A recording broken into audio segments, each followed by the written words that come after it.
in various ways. Purport by His Divine Grace, A.C. Bhaktivedanta Swami Prabhupada. In the beginning of creation, Brahma was concerned more or less with increasing the population. And when he saw that Kardama Muni had already begotten 9 nice daughters, he was hopeful that through the daughters, many children would come who would take charge of the creative principle of the material world. He was therefore happy to see them. The word Sumadhyama means a good daughter of a beautiful woman. If she has a thin waist, a woman is considered very beautiful. All the daughters of Kardama Muni were of the same beautiful feature. It means they all had thin waists. Okay, so we'll go to text 15 now. Text 15 says, therefore, today, please give away your daughters to the foremost of the sages with due regard for the girls' temperaments and likings, and thereby spread your fame all over the universe. Purport by His Divine Grace, A.C. Bhaktivedanta Swami Srila Prabhupada. The 9 principal rishis or sages are Marichi, Atri, Angira, Pulastya, Pulaha, Kratu, Brigu, Vasistya, and Atharva. All these rishis are most important, and Brahma desired that the 9 daughters already born of Kardama Muni be handed over to them. Here, 2 words are used very significantly, Yata Silam and Yata Ruchi. The daughters should be handed over to respective rishis, not blindly, but according to the combination of character and taste. That is the art of combining a man and woman. Man and woman should not be united simply on the consideration of sex life. There are many other considerations, especially character and taste. If the taste and character differ between the man and woman, their combination will be unhappy. Even about 40 years ago in Indian marriages, the taste and character of the boy and girl were first of all matched, and then they were allowed to marry. This was done under the direction of the respective parents. The parents used to astrologically determine the character and tastes of the boy and girl, and when they corresponded, the match was selected. This girl and this boy are just suitable, and they should be married. Other considerations were less important. The same system was also advised in the beginning of the creation by Brahma. Your daughters should be handed over to the rishis according to taste and character. According to astrological calculation, a person is classified according to whether he belongs to the godly or demoniac quality. In that way, the spouse was selected. A girl of godly quality should be handed over to a boy of godly quality. A girl of demoniac quality should be handed over to a boy of demoniac quality. Then they will be happy. But if the girl is demoniac and the boy is godly, then the combination is incompatible. They cannot be happy in such a marriage. at the present moment because boys and girls are not married according to quality and character. Most marriages are unhappy, and there is divorce. It is foretold in the 12th canto of the Bhagavatam that in this age of Kali, married life will be accepted on the consideration of sex only. When the boy and girl are pleased in sex, they get married. And when there is deficiency in sex, they separate. This is not actual marriage, but a combination of men and women like cats and dogs. Therefore, the children produced in the modern age are not exactly human beings. Human beings must be twice born. A child is first born of a good father and mother, and then he is born again of the spiritual master and the Vedas. The first mother and father bring about his birth into the world. Then the spiritual master and the Vedas become his second father and mother.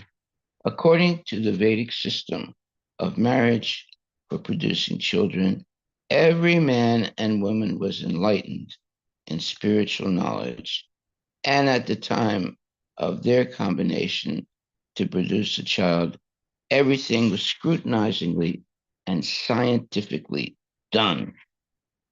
Jai Srila Prabhupada Ki Jai.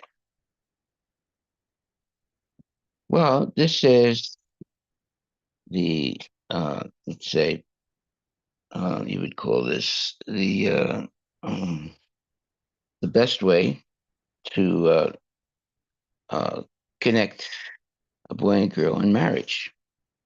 It has to be according to their character and taste. Uh, that's why Prabhupada says man and woman should not be united simply on the consideration of sex life.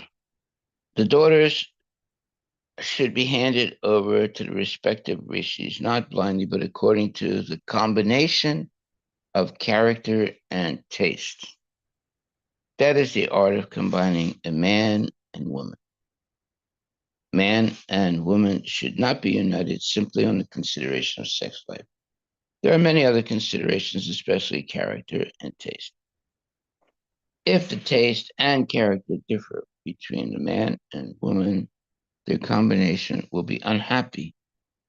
Even about 40 years ago, in Indian marriages, the taste and character of the boy and girl were first of all matched, and then they were allowed to marry. This was done under the direction of the respective parents. The parents used to astrologically determine the character and tastes of the boy and girl, and when they corresponded, the match was selected. This girl and this boy are just suitable, and they should be married. Other considerations were less important. The same system was also advised in the beginning of the creation by Brahma. Your daughters should be handed over to the rishis according to taste and character. Now, what does this mean by taste? I guess it means that, what they like to do uh, in life, what their habits are, and what they like and what they don't like. So, uh, how do you actually understand that? What is the real taste and character? Well, yeah, you can understand when the taste is the type of music they like to hear, the way they dress, the way they talk, what their desires are for uh, what kind of education they're taking up, and what they like to eat, how they dress, There's many different criterions for taste and character. How they speak, how they walk, how they talk. There's so many, uh, let's say, qualifications that you can analyze in a person. The most important is how they talk. That's very important. If they're talking nonsense all the time, that's a big no. Uh, so, as far as the qualification of a woman, if she is chaste and very modest, that's important. Uh, the chastity, of course, is of utmost importance. And then, secondly, uh, her uh, uh, let's call it the quality of wanting to serve uh, the guru and and also the parents. Uh, that's important when a girl grows up very attached to her parents and to actually being initiated and having a bona fide guru. So sometimes, uh, if you if a boy marries a girl that is not initiated, or if a girl marries a man who is not initiated, uh, and maybe not so interested in spiritual life, that's not very good. There's going to be a problem. If the girl grows up in a family in which there is Krishna consciousness all the time and marries someone who's not really interested in Krishna consciousness, that would be a major problem. So, Prabhupada says, even about 40 years ago, okay, so Prabhupada is talking, let's say, in the 1960s. So 40 years ago would be 19, what? 80s. 80s. So he spoke in 1920s then. Yeah, 1920s. Yeah. Even about 40 years ago, in Indian marriages, the taste and character of the boy and girl were first of all matched, and then they were allowed to marry. Okay, so the character, we can understand what that means. The taste, that means the choices they make in life, I think.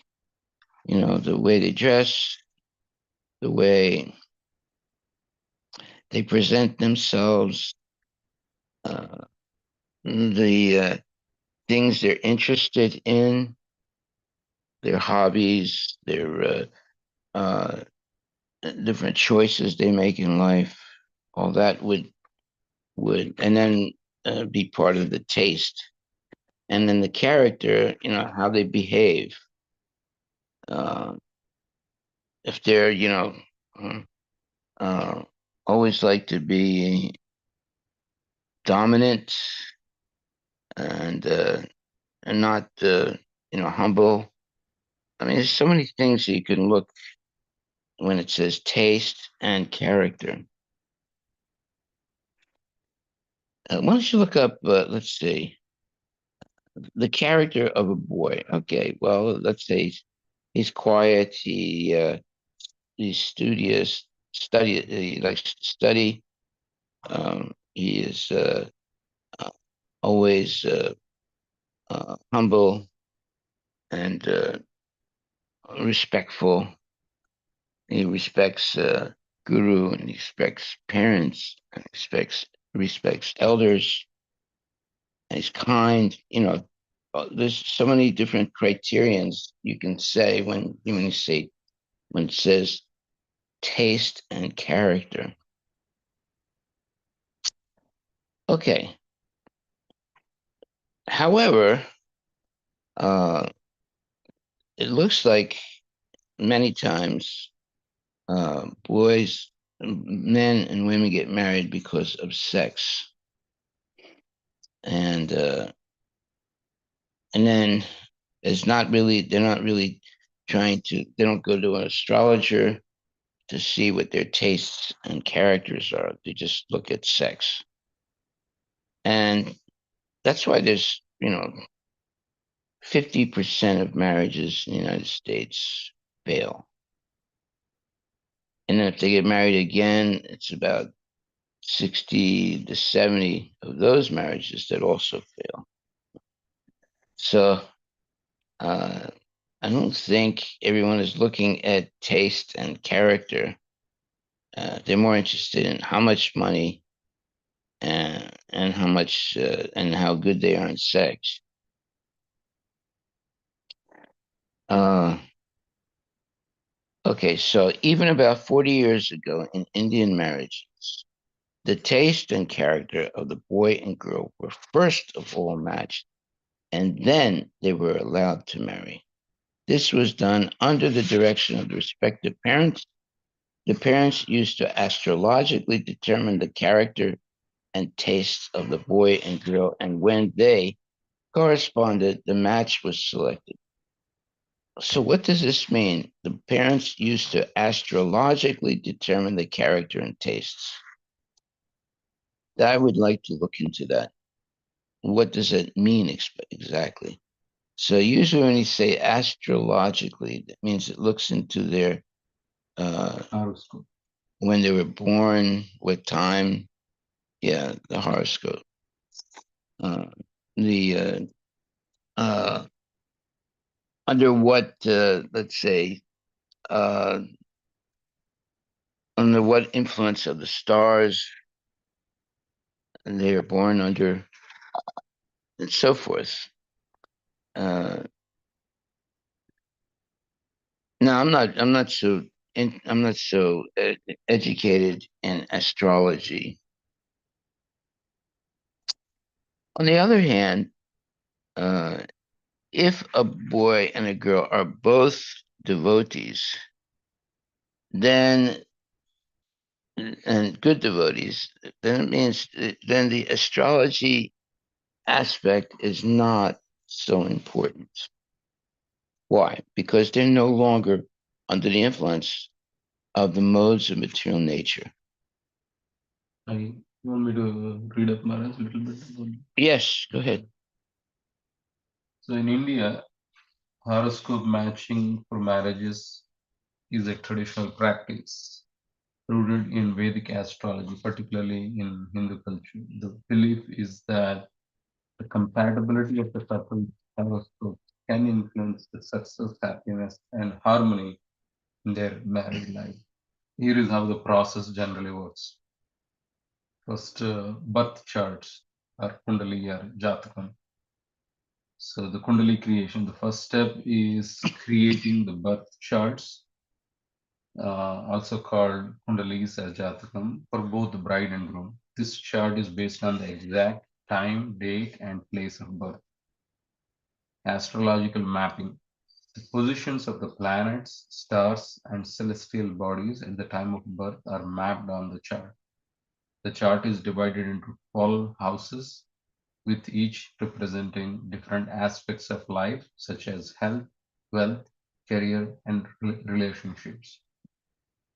Then the next part is guna matching, that is Ashtakut Milan. One of the most common methods of matching horoscopes is the Ashtakut system, which evaluates compatibility based on 8 criteria or kutas.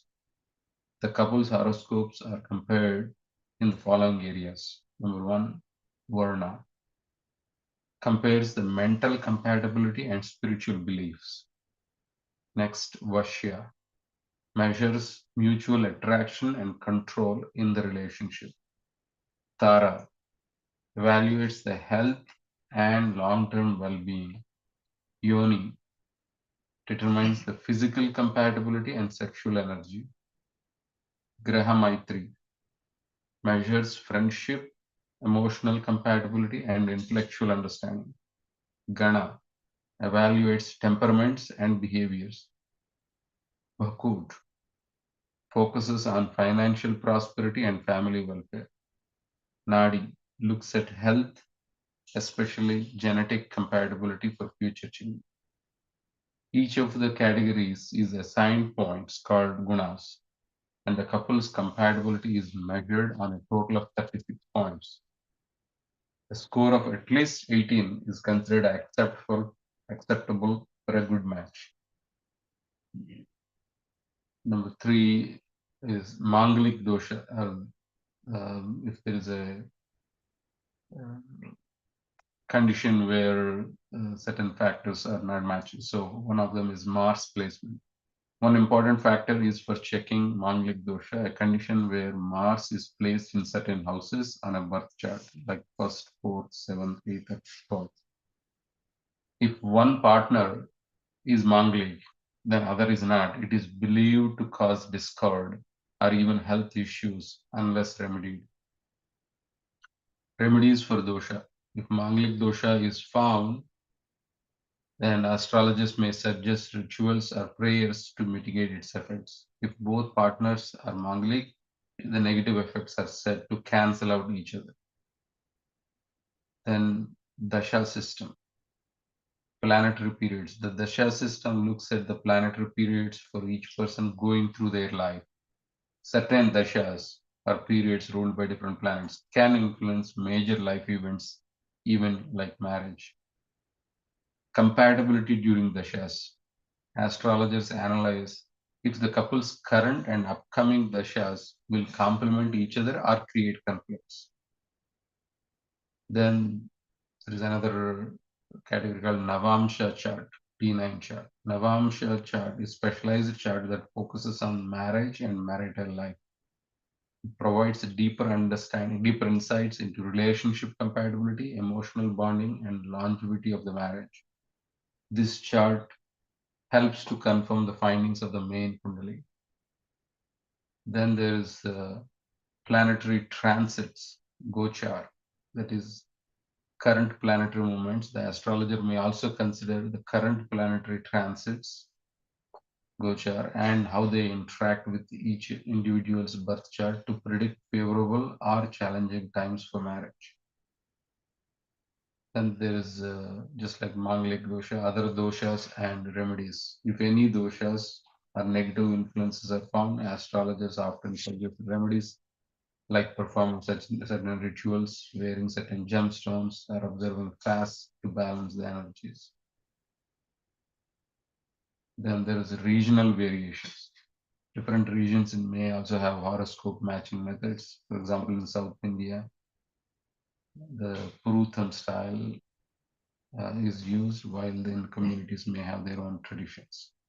Overall compatibility. While astrology based marriages matchmaking is taken seriously in many Indian families, it is generally considered one part of the overall decision making process. Other factors like personal compatibility, family background, values, and education are also important. In summary, horoscope matching in Indian marriages is a detailed process involving the analysis of the birth charts, planetary positions, astrological criteria. It aims to predict compatibility, success, and harmony in married life and has been a tradition in Indian culture for centuries. That's it. Yeah. If we look at it from a Krishna conscious point of view, matching up of a boy and a girl for marriage, it's based on one, how much uh, respect they have for Guru and Krishna, and number two, how much in devotional service they're performing.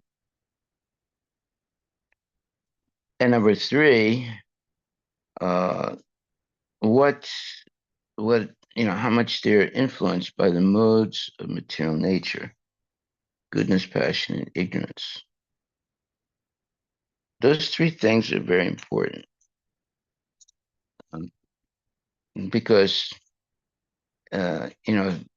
and they're manifest in the form of how they speak, because speech is the most important uh, quality of a person.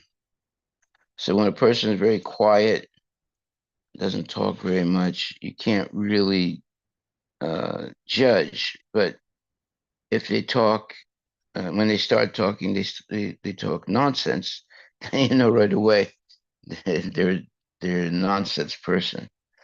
But if they talk, with respect and full of, let's say, love and devotion for Krishna and Guru, that's a different thing. So speech is very important criterion to look at. How they how how they present themselves,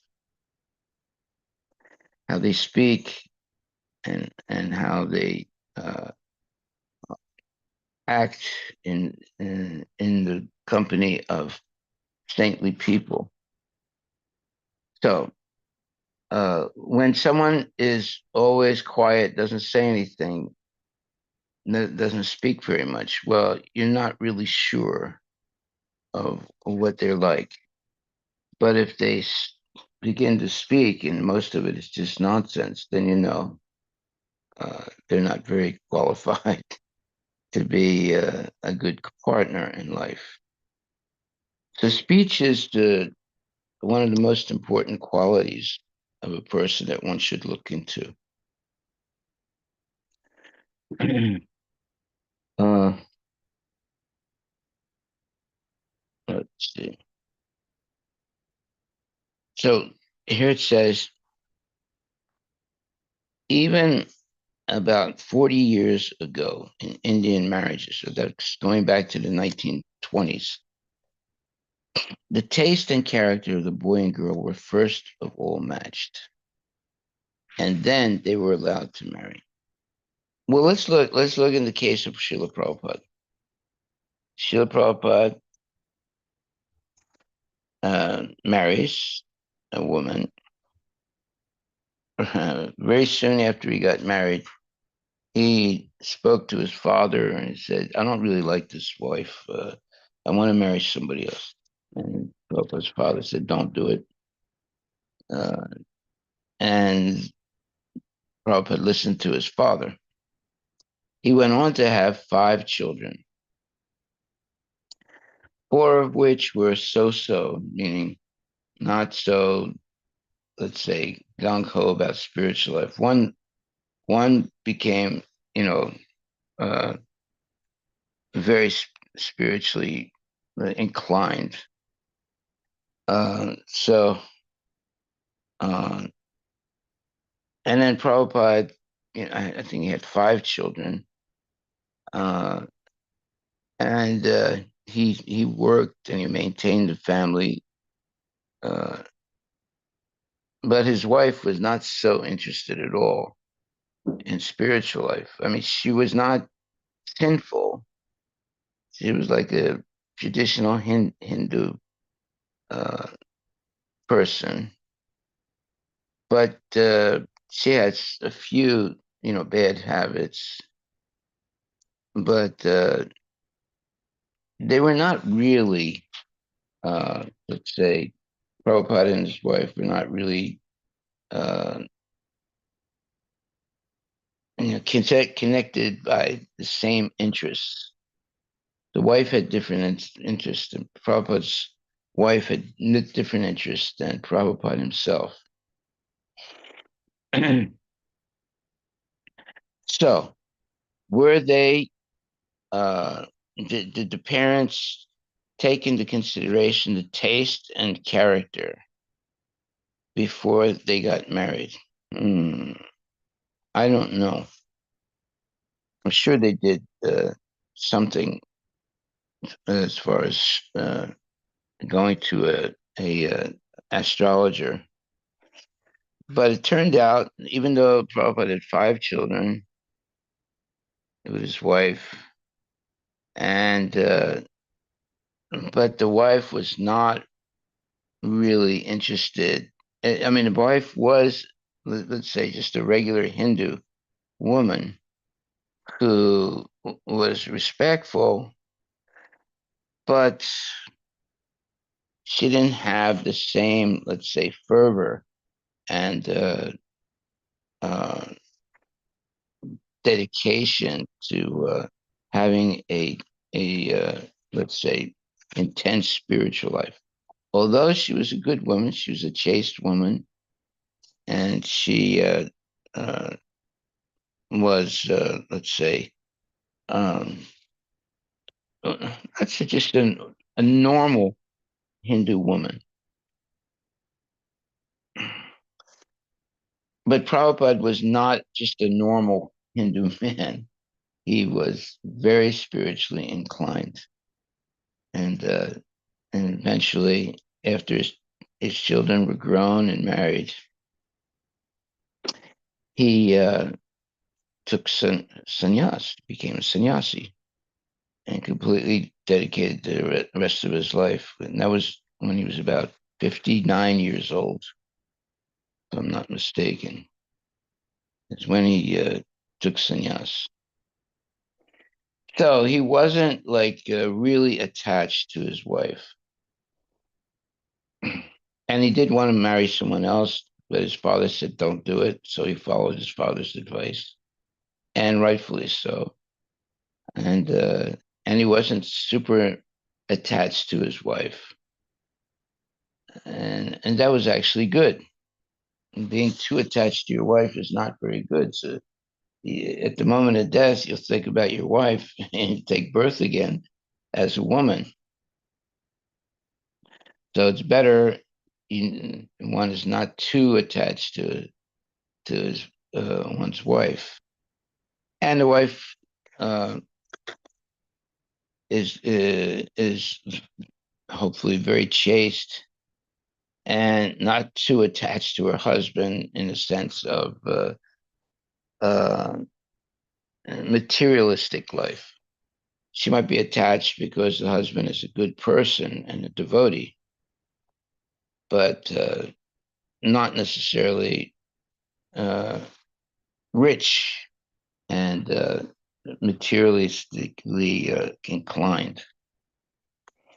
So Prabhupada, let's see, he had 5 kids, and all these kids were, you know, were, um, got married, and but only one of them was really more, let's say, closely attached to his father for spiritual aspects. The other 4 were not so attached.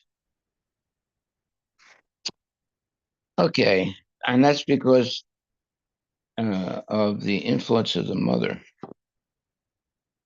She was Prabhupada's wife was let's say a normal Hindu woman. Uh, she was not as interested as Prabhupada was in spiritual uh, practices, although she didn't commit any sinful activities. Um, but she had some tastes that were not compatible with Vaishnavism. Okay, so men and women should not be united simply on the consideration of sex life. There are many other considerations, especially character and taste. Okay. Uh, if the taste and character differ between the man and woman, their combination will be unhappy. So let's look up the meaning of taste. Uh, that has many different meanings, actually. But how would we basically taste in the sense of people's what they're attracted to, and in terms of uh, you know what kind of music they like to hear, and what kind of books they read, Likes and dislikes. likes and dislikes. Yeah. Okay, go ahead. I think so.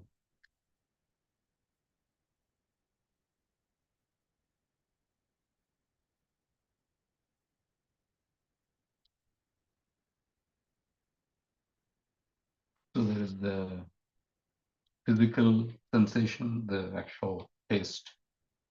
Example is like this dish is spicy taste. Then there is the aesthetic and personal preference, like people like certain music, art, fashion, food, and so on. And there is the experience, you know, that's another dimension of the taste. A brief experience or preview of something. Example is this was just a taste of what's to come. Then there is the spiritual and emotional satisfaction. In the spiritual emotional context, taste can refer to the experience of pleasure or fulfillment. In the context of Krishna consciousness, taste or rasa can refer to the emotional or devotional pleasure one derives from the spiritual practices like chanting, reading scriptures, and serving Krishna. For example, as you develop in your spiritual life, you will develop a taste for devotional service. So these are some of the examples or the dimensions of ChatGPT has given. Yeah. Taste in the context of likes and dislikes refers to an individual preferences, personal preferences, and aesthetic, as- a, aesthetic Aesthetic. judgment in various areas, such as art, music, fashion, food, and even behavior. It reflects what someone finds appealing or unappealing based on their experiences, culture, values, and personality. For example, good taste often refers to choices that align with widely accepted standards of beauty, quality, or sophistication. Sophistication. Sophistication. Bad taste can imply a lack of refinement or Refinement. poor judgment in selections. Subjective taste recognizes that personal likes and dislikes can vary greatly from person to person, and one individual finds pleasing, another may not. Taste in this sense is dynamic, often involving other time due to new experience, exposure to different cultures, or changes in one's environment. Okay, so actually, usually we look at the um, what a person is, what mode of nature a person is situated in. So you have three modes, right? You have goodness, passion, and ignorance. So that's one, let's say, very simple and direct criterion to look at. Is a person in the mode of ignorance? Are they in the mode of passion, or are they in the mode of goodness? Now, all these modes are not, let's say, uh, um, perfect, because oftentimes someone might be in the mode of ignorance while they're sleeping. And then when they wake up, they get into the mode of passion. And then uh, they might be in the mode of goodness after they're uh, hearing classes and doing devotional service. So uh, at different times of the day, they might be influenced in different ways. To be completely in the mode of goodness means you're very regulated in practicing Krishna consciousness. You go to sleep early, you wake up early, you chant your rounds early in the morning, and you bathe, and so forth. So it depends a lot on the regulation of a person and their activities. So you take someone like uh, Bhaktisiddhanta Saraswati Thakur or his father. Uh, they were both very, very regulated, right? And his father, Bhaktivinoda Thakur, he had one of those uh, watches that puts on a metal string.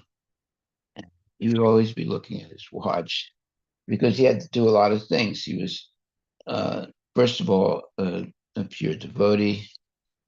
He was also a magistrate, and he was also a husband who had, I think, 13 children. Uh, so he was very regulated. He was always looking at his watch to make sure that he was on time for all the different responsibilities that he had. So he had family responsibilities, he had work responsibilities, and he had spiritual responsibilities. So he was a unique person uh, because of not only being materially responsible, but he was very spiritually responsible in reestablishing the uh, bona fide practice of Krishna consciousness. Just imagine he had to make uh, a revival of Krishna consciousness. That's not easy. It's very, very difficult. At the same time, maintain his family. At the same time, be a magistrate and going to court every day, and and so forth. So he was a very, very exceptional person. But he was able to do all these things because he was regulated. That's the main point. Uh, he had a watch, and he was always looking at the watch to make sure that he was on time for the different things, responsibilities that he had. So that is the qualification of a very uh, exalted devotee. The, they're very regulated. They wake up at the same time, they eat at the same time, and they are always engaged in spiritual activities that you can basically count time by what they're doing every day. You don't have to look at a clock. You just look at what they're doing, right? Because they're very predictable what they're doing. Okay, so this taste and character uh, of a boy and girl were first of all matched, and then they were allowed to marry. So, how many points of, let's say, of compatibility of taste and character are there? I'd say there's of uh, a lot of things that you have to look into in the taste and character of a boy and girl.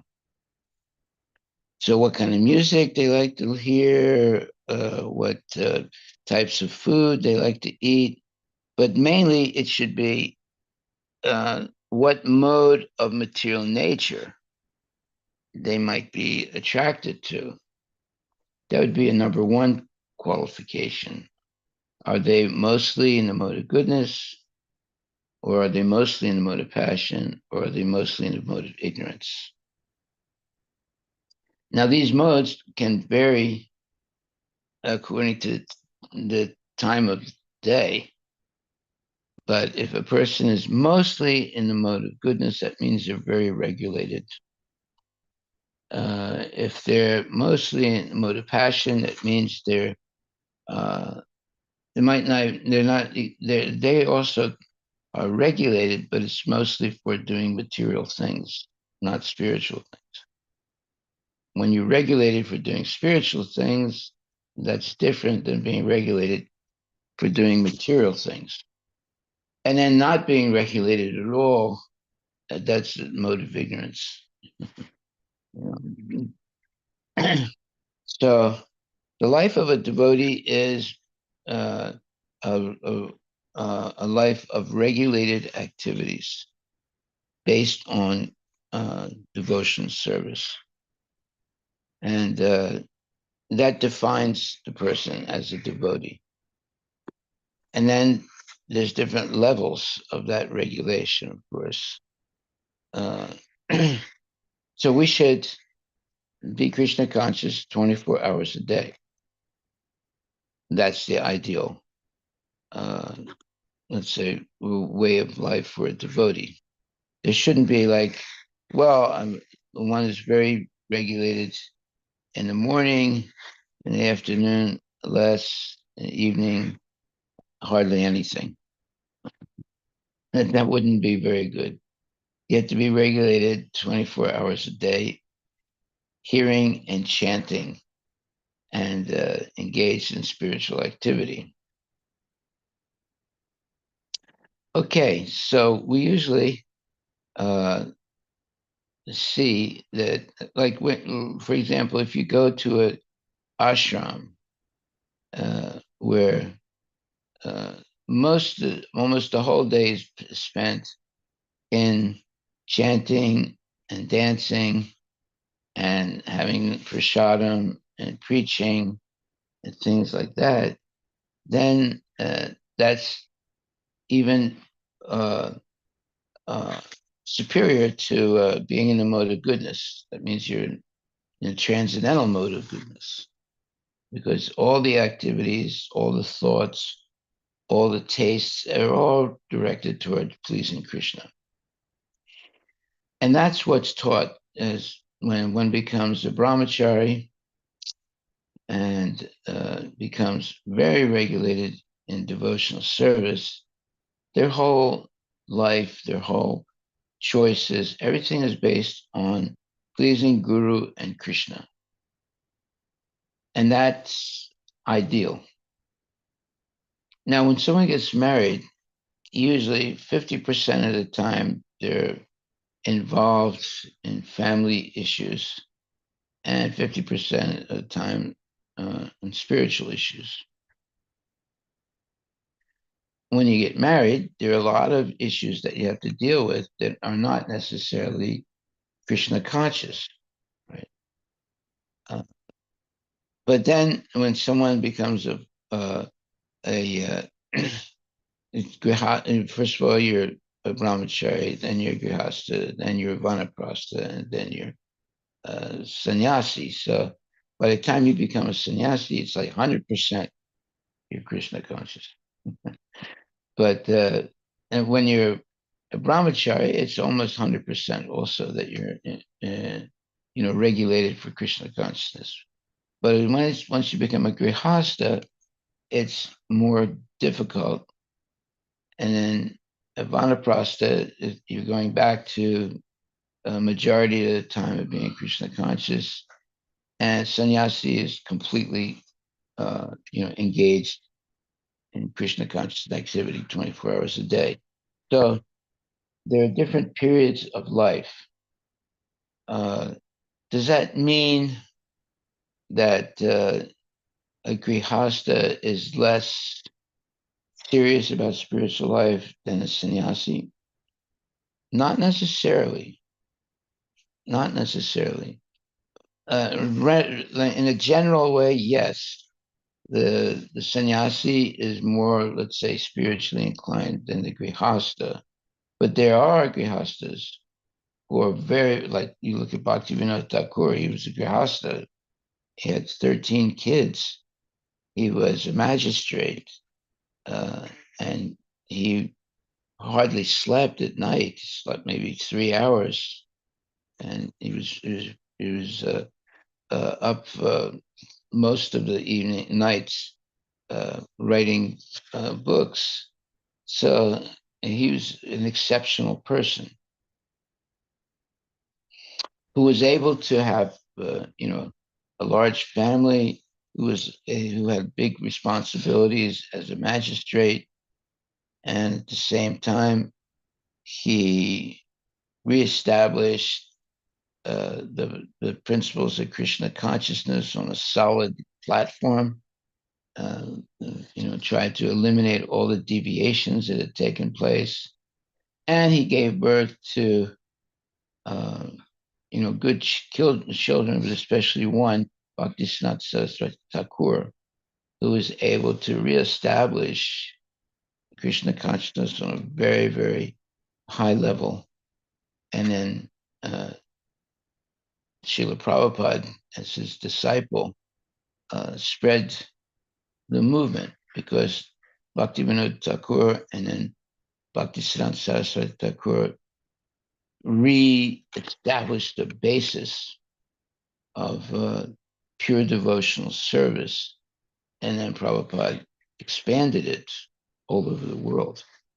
So, and it was necessary because at one point, Vaishnavas and Vaishnavism seemed to be a complete joke for Hindu society. There were a lot of deviations that were taking places. So Bhaktivinoda Thakur had to deal with that, and then Bhaktisiddhanta Saraswati Thakur had to deal with that also. And they cleared up a lot of the false uh, habits and, let's say, behavior of the Vaishnavas. And then Prabhupada was able to spread it all over the world. So, yeah, after the disappearance of Lord Chaitanya, there was a gradual deterioration of the practices of the Vaishnavas. And it required, people of the caliber of Bhaktivinoda Thakur and Bhaktisiddhanta Saraswati Thakur, and then to clean up all the uh, bad habits that had developed. And then Prabhupada, expanded it all over the world. Okay, so this consideration of character and taste of the boy and girl were first of all matched, and then they were allowed to marry. This was done under the direction of the respective parents. The parents used to astrologically determine the character and tastes of the boy and girl, and when they corresponded, the match was selected. This girl and this boy are just suitable, and they should be married. So one time, there was a devotee boy. Uh, he told me once that he never wanted to get married, and then 1 year later he said, "I'm going to get married." I said, "Okay." So he went to see an astrologer, and the astrologer did the study of himself and his uh, the girl that he wanted to marry, and they didn't match at all. It was a mismatch.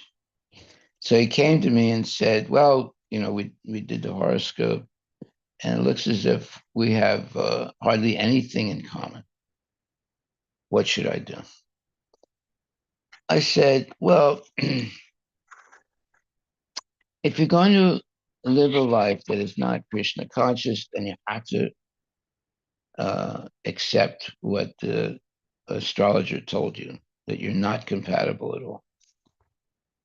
On the other hand, if you both become good devotees, then you can ignore what the astrologer has said.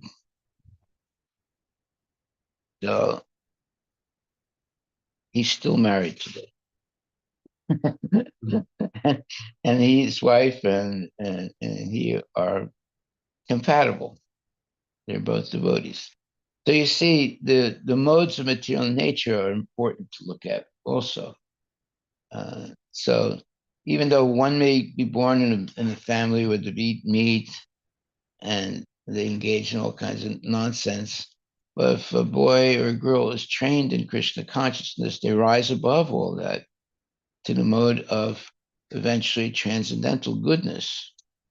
So now the astrology and things like that are not so important anymore.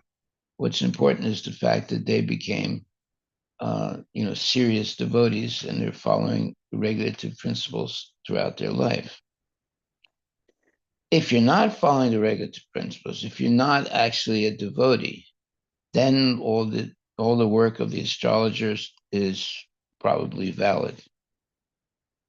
But if you become a devotee and you're serious about practicing Krishna consciousness, then you're transcendental to the modes of material nature.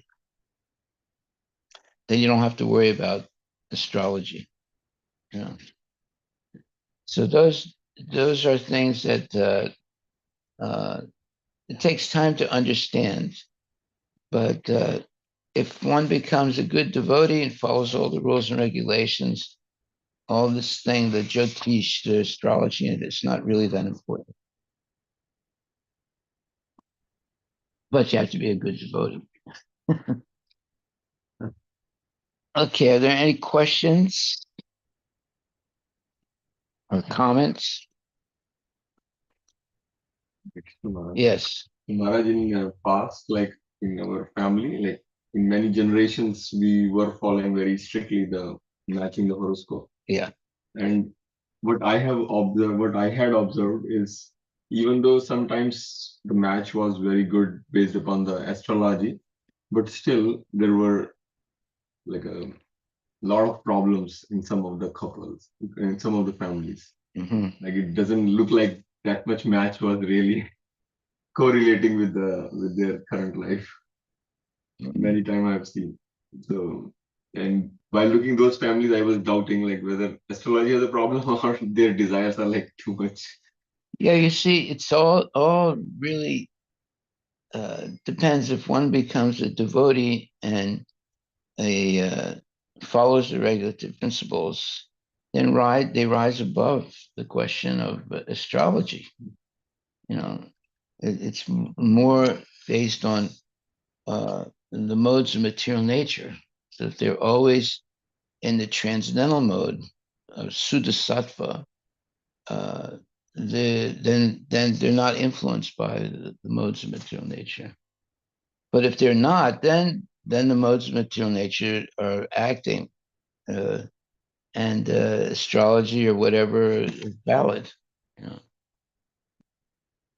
But when a person becomes transcendental to the modes of material nature, then the astrology is not really that important. You know. I asked ChatGPT about how is matchmaking done in Krishna consciousness.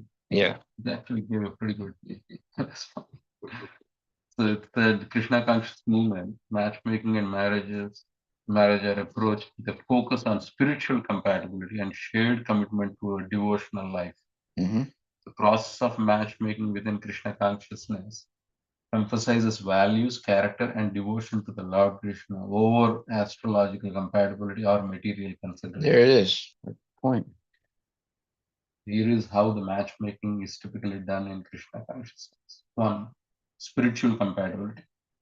So there you assess shared values and goals. The primary factor in matchmaking within Krishna consciousness is the alignment of spiritual goals. Both the bride and groom should be committed to following the teachings of Krishna as outlined in Bhagavad Gita and the teachings of Srila Prabhupada, including regular chanting of Hare Krishna Mahamantra, studying scriptures, and participating in temple activities. The service subpoint is service to Krishna. Couples are encouraged to see their marriage as a partnership in serving Krishna. A strong foundation of shared devotional practices, such as attending temple programs, engaging in seva, is considered important for a successful marriage. The second bucket of criteria is like devotee network and recommendations, community involvement. Within ISKCON, the community often plays a role in matchmaking. Devotees involved in temple life and ISKCON programs frequently get to know one another through their service, festivals, and congregational gatherings. Guidance from seniors. Senior devotees, spiritual leaders, and temple authorities sometimes offer guidance in the matchmaking process. They may recommend suitable matches within the community based on their understanding of the individual's character and commitment to Krishna and family values. Parental involvement. In many cases, parents of the devotees are also involved in the process. The families may consult temple leaders, other senior devotees, to seek suitable matches for their children. Character and lifestyle considerations. Character assessment. A key consideration is the moral character of the individuals. Both the bride and groom are expected to have high qualities of humility, respect, and genuine desire to progress in Krishna consciousness. Lifestyle compatibility. Compatibility in lifestyles such as following a vegetarian diet, avoiding intoxicants, adhering to four regulative principles is crucial for the harmonious marriage in Krishna consciousness. Consultation with gurus and mentors. Guru's blessing. It is common for devotees to seek the blessing and advice of their spiritual master when considering marriage. The guru may offer guidance based on the spiritual advancement and suitability of the match. Counseling and guidance. Many temples. By the way, Prabhupada at one point stopped uh, uh, giving, let's say, stopped performing marriages because there were too many marriages that were breaking down. So he stopped performing marriages. He said, what he said was, you just go and get married legally, and then let's see how long it lasts. And if it lasts long enough, then I'll, do the fire sacrifice, because there were too many broken marriages at one time. Go ahead. Yeah, so counseling and guidance. Many temples, ISKCON communities offer premarital counseling and guidance to ensure that the couple understands the spiritual purpose of marriage and responsibilities it entails. Focus on simplicity and Krishna-centered life. Simple weddings, marriages, and Krishna consciousness are typically simple and Krishna-centered, avoiding extensive materialism. The wedding ceremony often takes place in temple, includes traditional Vedic rituals, with the couple exchanging vows to serve Krishna together, joint devotional life. The couple is encouraged to support each other in their spiritual practices, such as chanting 16 rounds of Mahamantra daily, studying scriptures like Bhagavatam, Bhagavad Gita, and maintaining Krishna-centered household, grihasthashram.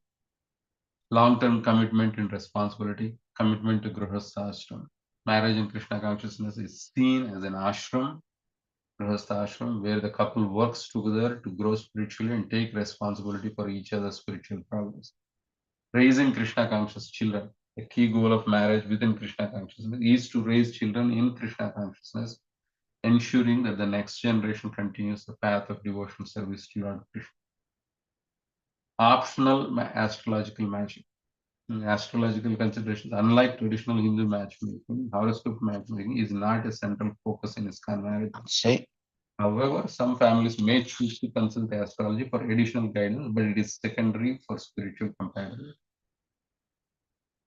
And then global network of devotees, international matchmaking platforms. In the modern era, some devotees may use platforms or networks within ISKCON, both online and offline, to find potential matches.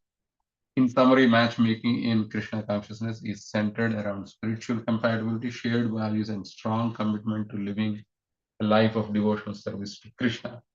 The emphasis is on building a marriage that supports both partners in their spiritual journey and service to the Lord, with a focus on simplicity, community involvement, and guidance from spiritual leaders. Correct. Very good.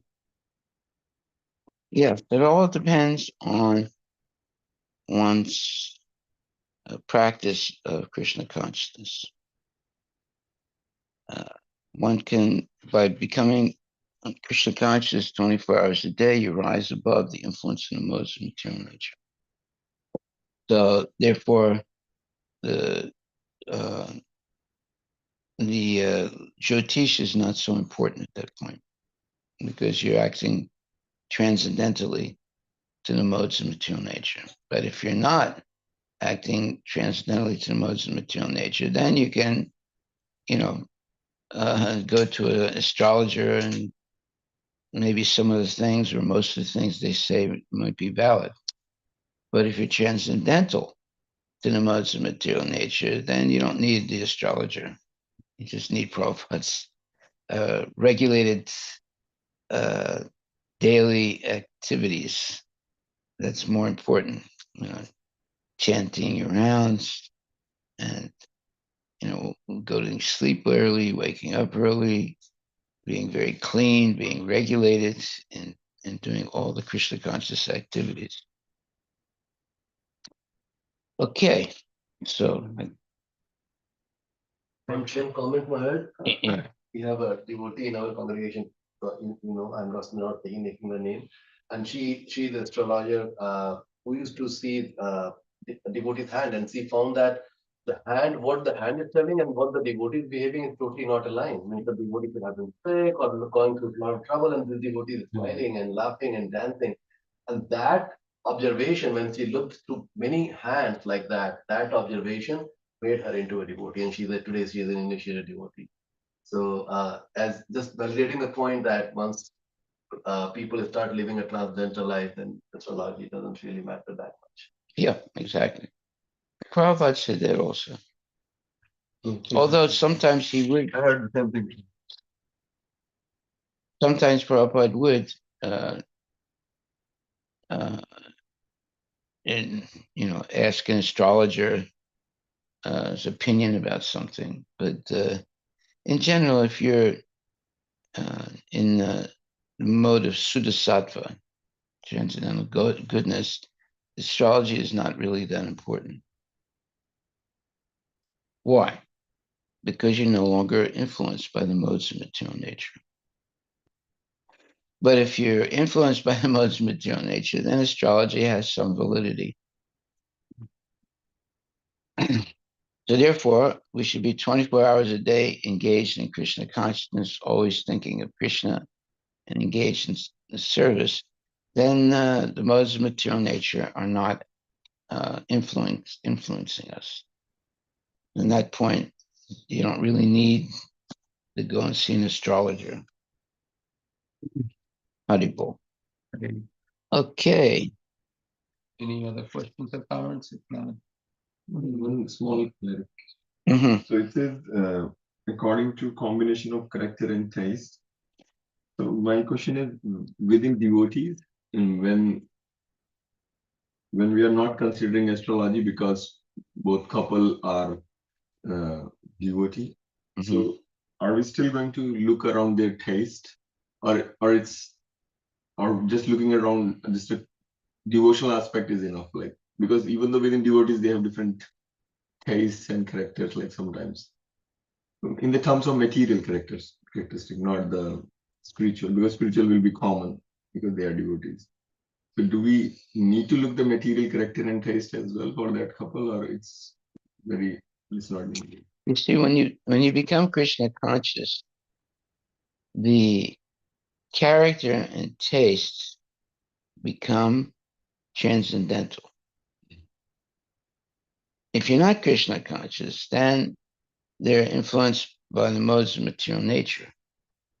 The whole thing is to be transcendental to the modes of material nature.